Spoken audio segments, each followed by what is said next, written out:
하나님 말씀 시편 88편 15절에서 18절까지 우리 한 절씩 저도 하겠습니다. 18절은 같이 읽겠습니다. 15절 내가 어릴 적부터 고난을 당하여 죽게 되었사오며 주께서 두렵게 하실 때에 당황하였나이다. 주의 진노가 내게 넘치고 주의 두려움이 나를 끄었나이다. 이런 일이 물같이 종일 나를 애우며 함께 나를 둘러쌌나이다. 주는 내게서 사랑하는 자와 친구를 멀리 떠나게 하시며 내가 아는 자를 화매해 주셨나이다. 아멘. 끈질긴 부르짖은 제목은 이렇게 했지만 내가 생각해보면 너무 이제 세죠. 이걸 이렇게 여러분도 이해했으면 좋겠어요. 변함없는 예배자, 변함없는 찬양하는 자, 이렇게 이해를 했으면 좋겠습니다. 오늘 시편 기자는 88편이 좀 여러분도 읽어 보셨을 거라고 믿고, 다른 편은요, 하나님께서 내게 은혜를 베풀고 위로하시고 복이 되신다, 그런 긍정적인 응답의 축으로 인한 고백으로 끝납니다. 근데 오늘 88편은요 그렇지 않아요. 우리가 15절부터 읽었지만 15절부터 다 봐도 상관없죠. 이렇게 내가 어릴 적부터 고난을 당했어요. 10편 이상. 근데 여기 놀라운 게 뭐냐면 16절 주님의 진노가 내게 넘쳤다. 주님의 두려움이 나를 끌었다. 이런 일이 매일같이 자기를 둘러쌌다. 88편의 마지막 절이 18절인데 그렇게 고백합니다. 주님을 이제 찬양하면서 내게서 사랑하는 자, 친구를 멀리 떠나게 하시고 내가 아는 자를 흑암에 두셨다라고 생각하면 대단히 부정적인 끝납니다. 이것을 이제 여러 시의 이제 내용 장르를 한탄의 시다 이렇게 이제 얘기를 해요. 나누죠. 욥도 한탄했지만 하나님을 만나서 그가 긍정적인 모습, 신앙의 긍정적인 모습으로 끝을 맺는데 88편만은 꼭 그렇지 않아요. 이상하리만큼. 더욱더 놀라는 건요. 지금 제가 하지 못해 1절, 9절, 13절에 보면 이렇게 고백해요. 1절에는 주야로 매일 부르짖었다. 주님을. 그러니까 낮과 밤이 없이 하나님을 찾았다는 거예요. 9절에는 매일이라는 용어를 쓰게 됩니다. 13절에는 아침마다 부르짖었다. 그런데 18절에 가도 이게 응답이 돼서 나는 지금 편안하다. 고난이 사라졌다. 그것이 되었다. 사람 복된 삶을 살아간다. 너무나도 좋다. 이렇게 끝나질 않아. 계속 부정적인 응답되지 않는 그러한 모습으로 찬양을 합니다. 저도 이제 신앙생활을 그렇게 오래 하지는 않았죠. 주님 만나서 얘기하는 겁니다. 어릴 적에 교회 다니는 거야 아니었지만 신앙이라는 것을 가지고 뭐라 그러지? 죄송한 얘기지만 진짜 배기 신앙으로 살아가는 거 얼마 되지도 않아요. 그때도 가장 제가 힘들어하는 게 뭐냐면 구하면 준다. 찾으면 찾는다. 두드리면 열린다. 모든 것을 내 이름으로 구하라. 그러면 주겠다. 야, 세상의 아버지도 생선을 달라면 돌을 주기니? 그런 아버지는 없어. 하물며 모든 만물의 아버지께서 너의 그 외로움, 힘듦을 구하면 응답해 주지 않겠느냐? 라는 것이 이제 성경에 곳곳에 있게 되고, 그래서 신앙을 가질 때 그러한 뭐라 그럴까요? 느낌, 바람, 뭐 이런 걸로 이제 신앙생활을 하잖아. 그런데 현실에 제가 이제 저 입장에서 여러분은 제 입장에서도 그렇게 되는 것이 100% 되는 경우가 전혀 없어요. 그래서 이 딜레마라고 그러죠. 제가 이제 가장 힘들어하는 부분이 바로 그거예요. 내가 늦게 신앙을 주님 만나서 그런 건가? 뭐 이런 거예요. 그러니까 뭐라 그럴까요? 확신에 차가지고 여러분 구하면 돼요. 이걸 못하는 거예요. 제가. 이게 왜냐면 그러지 않을 때가 나에게도 있으니까. 지금 우리 저의 그 목회지에서도 그렇잖아요. 이게 대단히 이게 어떤 건지를 잘 모르겠어요. 그런 딜레마를 갖고 있어요. 그럼에도 불구하고 제가 슬프고 외롭고 힘들고 오늘 18절에 주님은 내게서 사랑하는 자를 떠나게 하시고 멀리 있게 하시고 더군다나 그거를 흑암에 두게 하시는 그러한 일을 합니다. 하고 그런데 다 나를 사랑하게 하시고 흑암에 건져서 나를 만나게 하시고 그렇게 끝나지 않고 그렇게 끝나는 거죠. 그래서 왜 이것을 보면서 하나님은 이런 걸 기록했을까? 라고 생각을 해봐요. 그래서 딜레마에 있지만 이런 걸 하면서 저 스스로도 신앙에 뭐라 그럴까요? 힘을 잃는다 그런 거죠. 뼈를 세우고 근육을 만들기 위한 것이다. 읽으면서 참 왜 그랬을까? 하나님께서 이러한 모습을 왜 기록하게 하셔서 내게 보여줬을까? 구하면 준다고 그래놓고 왜 여기서는 안 그러지? 더군다나 이분은 1절, 9절, 13절에 보면 매일같이 하나님께 부르짖은 거예요. 이 힘듦을. 어릴 적부터 당한 고난 때문에.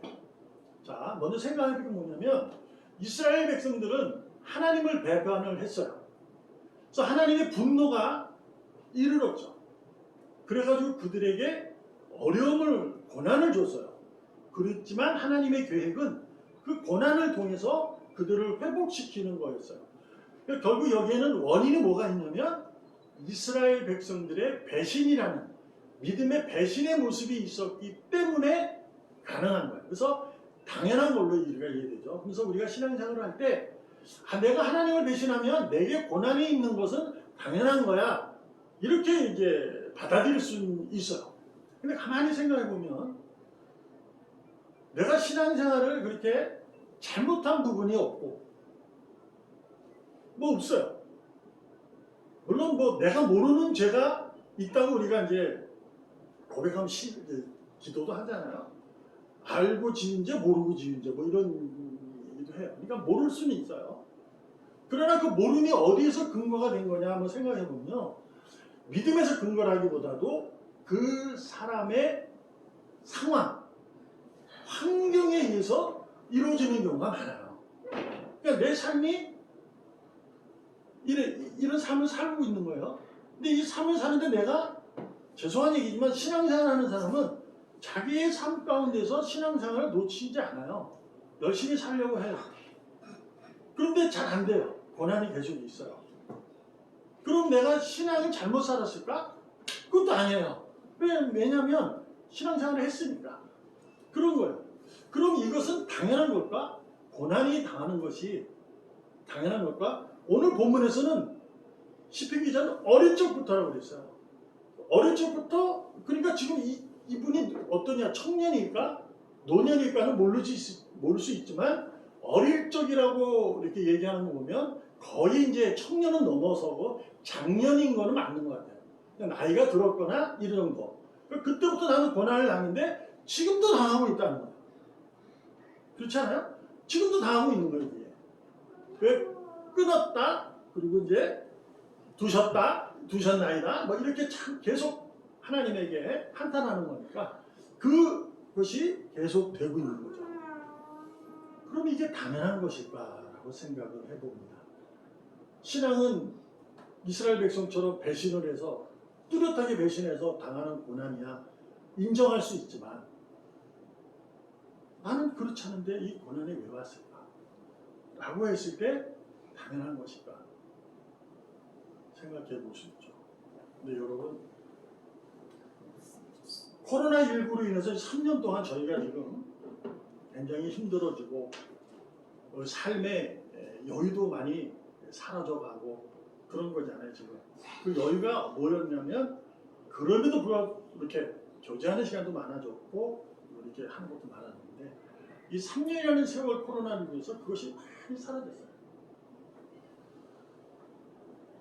그러니까 3년 전에 코로나19 전에 모든 일은 당연한 거였어요. 당연한 거. 그 일이. 그러니까 그 당연하다는 얘기는 그냥 평범한 거예요. 그 일이 그냥 일어나야 할 일이에요.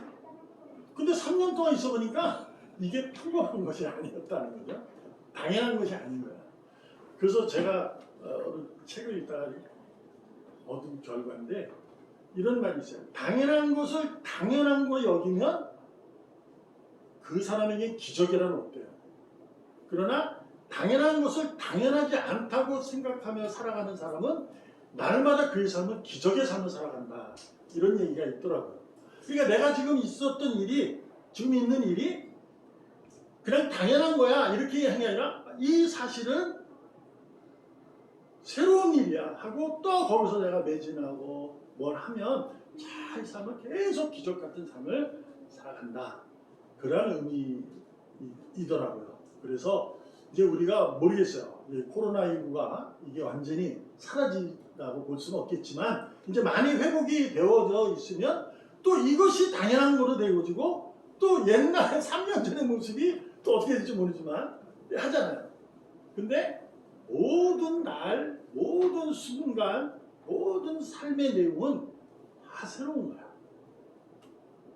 거기에는 내가 전에 주님을 만났을 때 얻었던 경험들이 오늘에 만났던 이 경험과는 사뭇 다를 수 있는데 어제의 경험만이 이게 신앙이다 라고 말할 수 있는 건 아니라는 거죠. 오늘에 만나는 이 시점도 신앙이다 라는 거예요. 삶의 내용이다. 그러니까 어저께 미웠던 사람이 오늘은 좋을 수 있고요. 어제 사랑했던 사람이 오늘은 사랑하지 못하는 사람도 될 수 있잖아요. 그러니까 그 삶이 달라. 저는 이렇게 생각하는 거예요. 이 시편 기자는 그걸 깨달은 것 같아요. 그러니까 주님께서 자기에게 고난을 주신 것은 해결해 주지 않는 것은 무엇일까? 끈질긴 부르짖음이에요. 너는 내게 예배자다.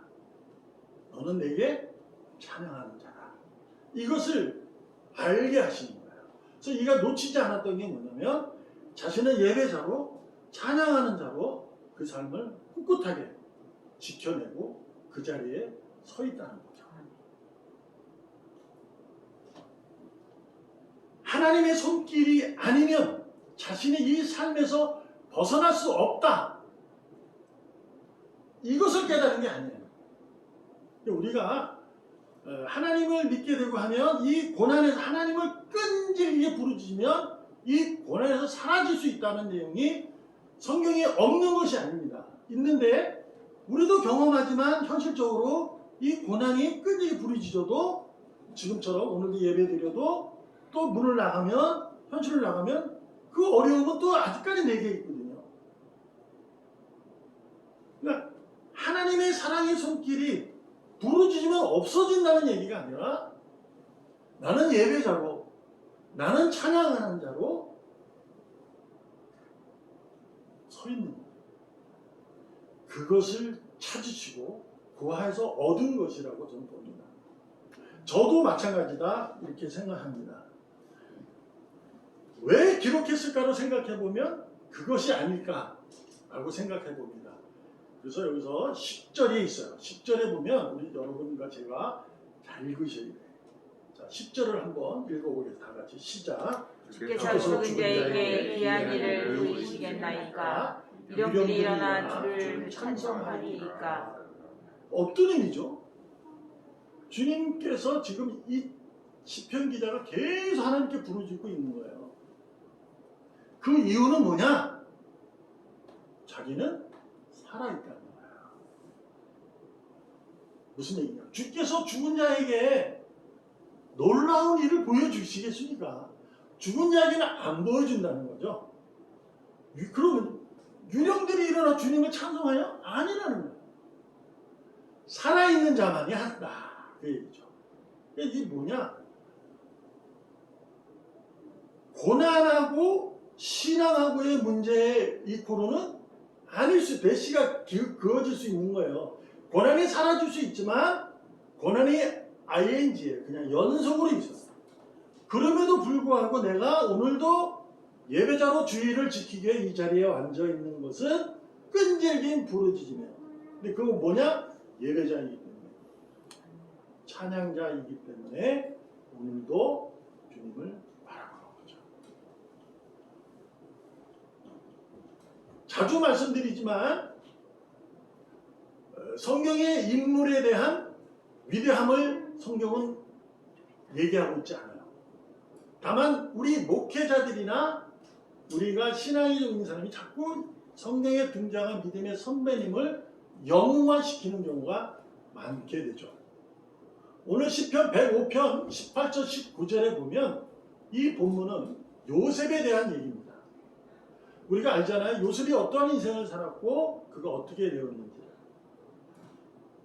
요셉이 노예일 때, 죄인일 때, 죄수로 감옥에 갔었을 때 그는 하나님께서 나를 반드시 총리를 만들 거야. 몰랐어요.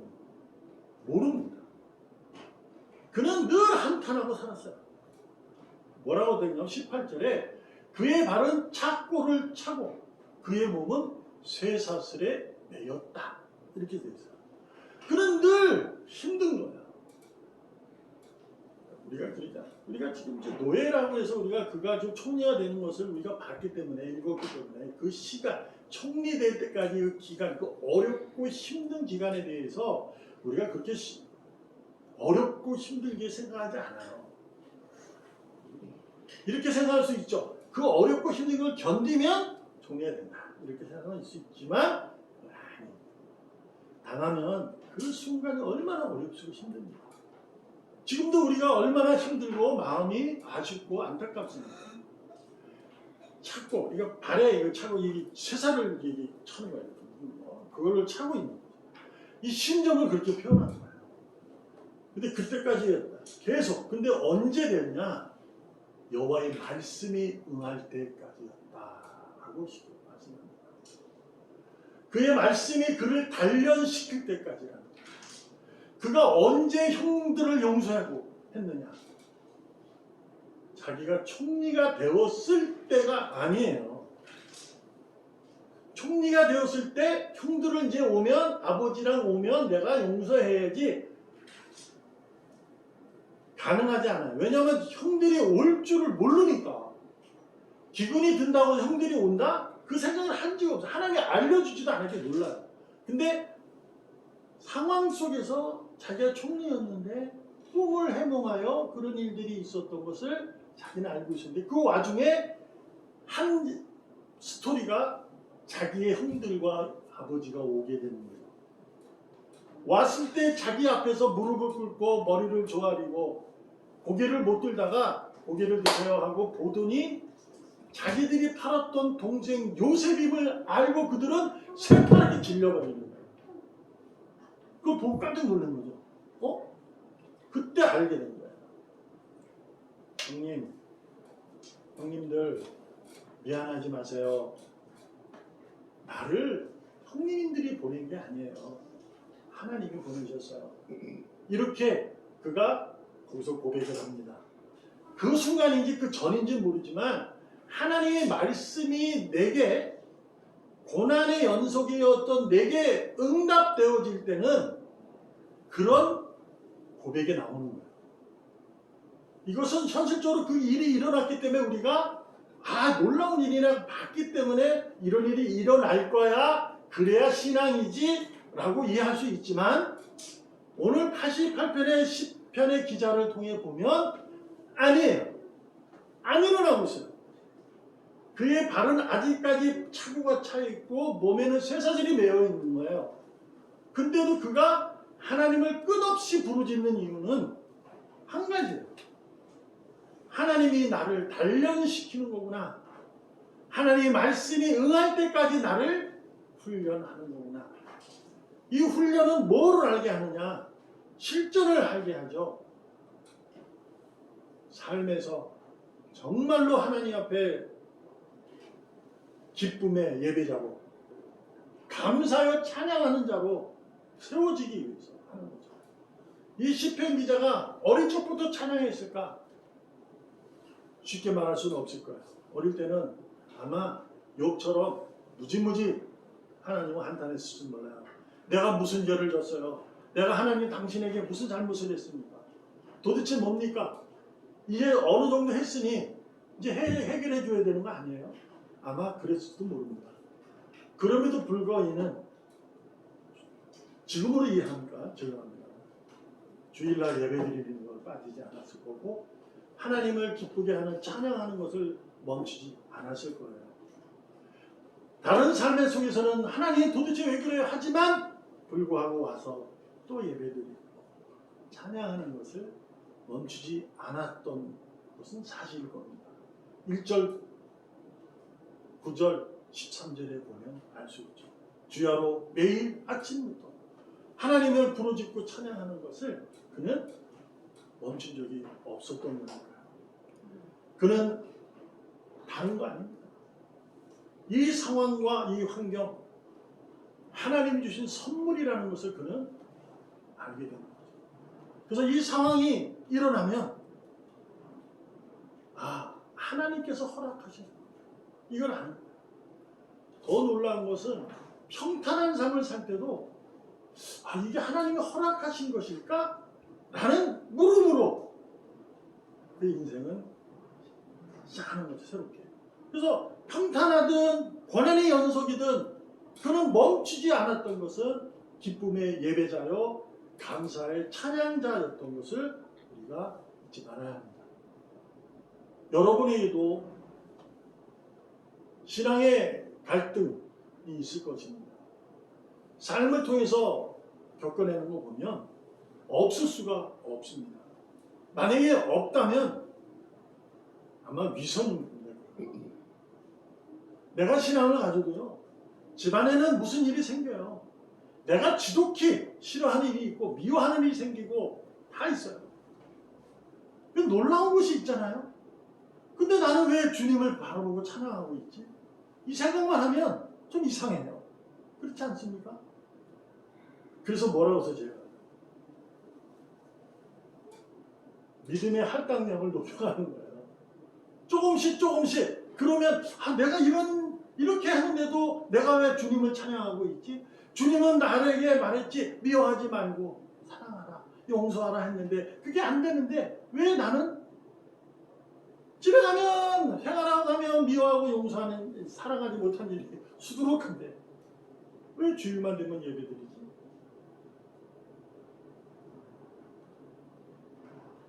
자꾸 자신을 찾으시고 하나님께서 이 선물을 나에게 주십니다.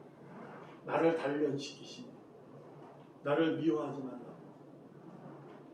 내게 내 마음에 미움이 없어지고 분노가 없어지고 사랑이 가득하기를 원하십니다. 사랑이 가득하기 위해서는 믿음의 미움의 자리를 비워야 채워줄 수 있는 거거든요. 미움이 있는데 사랑이 가득해 줄 수 있나요? 없죠. 그러니까 미움이라는 것은 자꾸 이제 이렇게 쪼개도록 하나님이 단련하는 겁니다. 여러분에게도 저에게도 신앙의 딜레마를 갖지 말아라. 여러분 무조건 승리자다. 저는 그렇게 말하고 싶지 않습니다. 우리는 언제나 하나님의 선하심 앞에서 정말 나약한, 연약한, 악한 자입니다. 선이 있다면 정말 그만큼입니다. 그러니 신앙의 딜레마가 있다 할지라도 누군가에게 그 얘기를 할 때 상대방이 나를 정죄하고 판단할지라도 두려워하지 마시고 믿음이 없어서가 아니라 믿음이 있기 때문에 그 고민에 빠지는 거거든요. 믿음이 없으면요 고민도 하지 않아요. 그냥 미워하고 그냥 하는 거예요. 그냥. 그리고 주일 와서 예배하는 거예요. 이 믿음의 할당량이 계속 머물고 있는 거예요. 그러다 어떻게 됩니까? 다섯천년처럼 기름이 다 소모되면 불이 꺼져요. 불이 꺼지지 않기 위해서 어떻게 해야 되냐? 자꾸 하나님에게 물어보는 거예요. 찬양하고 기쁨의 예배자로 감사의 찬양자로 내가 있지만 속으로는 불을 끄는데 하지만 하면서 물어보 하나님께 그 불을 그것을 조금씩이라도 줄여 나가고 나중에는 완전히 퇴치되어서 사랑이 채울 수 있는 그것이 하나님께서 우리에게 끈질기게 부르짖기를 원하는 것이 아닙니다. 구하라, 찾으라, 두드리라. 그것은 무슨 얘기입니까?